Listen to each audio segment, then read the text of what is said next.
Hello and welcome to the Roundup, where we bring you the latest news from the world of the round and curvy fashionistas. I'm your host, netaP, from the blog xoxonettaP. So you remember last week when I talked about meeting Alyssa from Stylish Curves? Well, I met her at Redress and at an event that she was working at, and I tried on this fabulous red cape. She captured it on film, and I'm excited to show it to you here. It's kind of a light week on the news here at the Plus Size Fashion Roundup. I think part of that is because a lot of the plus size bloggers were at LA's full-figured fashion weekend this weekend. And the Curvy Fashionista wrote up a piece on a panel discussion that was called The State of the Curvy Community. The panelists discussed the plus size community and the steps that members of the community can take to make it better. And they agreed upon 10 action points. I'm going to read them to you here. Don't settle for less. Don't believe the hype.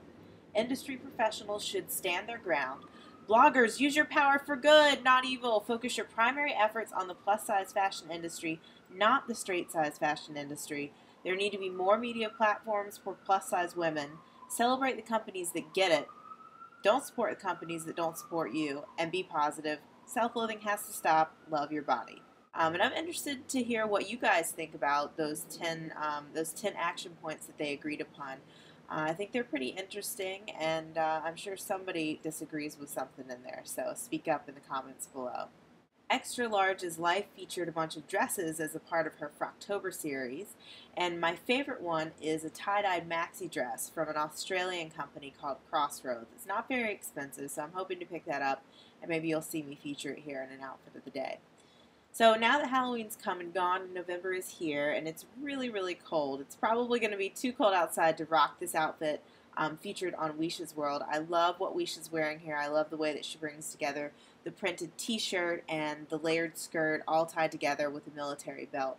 And Weisha, I love your curly hair and I love your new haircut. I think it's totally cute.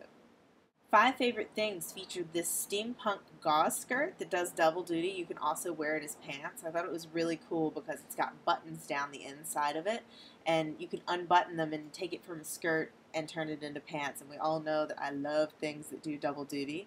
Another item that I'm going to be checking out, I think it's from somebody on Etsy. I've been seeing some really cool plus size stuff on Etsy lately. If you're looking for people that offer plus size items on Etsy, you can always check that out on my blog. I've got a full list of all the different places that I've picked up over the last couple of months, so check that out. So back to talking about Alyssa from Stylish Curves. She had some really great coverage this week. She wrote a little bit about a new plus size line called F3 that's coming out, and then she also showed off some photos of a new sequin blazer that she got by Calvin Klein Plus. She talks a little bit about how all of the pieces that she's tried on from Calvin Klein Plus fit her really well. And I totally agree with her there. Everything that I've got from Calvin Klein Plus and everything that I've tried on from there fits me really well too.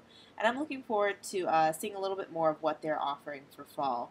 And speaking of that, she had the chance to go to the Calvin Klein fashion show. And she did a guest blog for the Curvy Fashionista where she talked about what that experience was like and showed off a couple of other outfits. And I particularly loved a dress that she was wearing. Now, fit is really, really important to women who are curvy. We talked a little bit about that last night at my plus-size fashion meetup that I hold here in New York City, which, by the way, if you're in New York and you're a plus-size fashionista, please check it out. It was a great, great first meeting. I'm really hoping that the second one's going to be even better. So some of you probably saw my coverage of the Big Fat Kiss-In that happened in New York in front of Hearst Magazine on Friday. We all got together to kiss.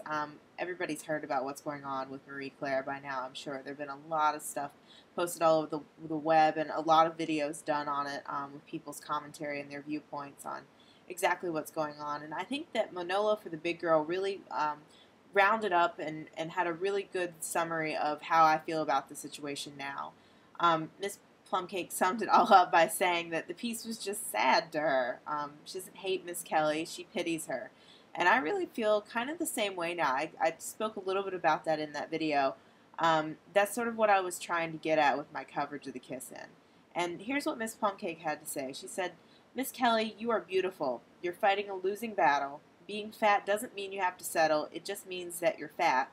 The only thing you'll get with a man who likes your physique to be just so is a guy who will leave you when you don't look that way anymore. Hear, hear. Not all science is good science. Fat people can be healthy. Don't kick someone when they're down, and I've been where you are." I totally agree with what Miss Plumcake had to say here. She often says things that I don't agree with, but she's right on the money here, I think.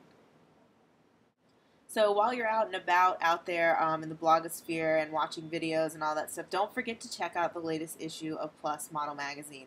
It just came out. It's the November issue. They've got some really great pieces in there, some really great writing too. I'm impressed, ladies.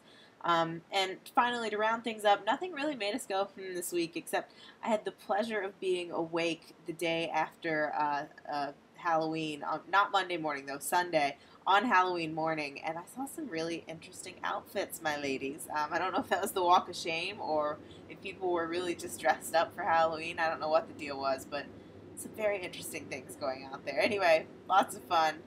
Had a great Halloween. Hope you did too. And with that, we've come to the end of the Plus Size Fashion Roundup for the last week of October, beginning in November. Let's see what you got coming for the rest of fall and winter. It's cold out there, ladies. Keep warm, and we'll talk to you soon. As always, I'm your host, NettaP. You can find me on the fashion and lifestyle blog, xoxonettaP.com. See you next week.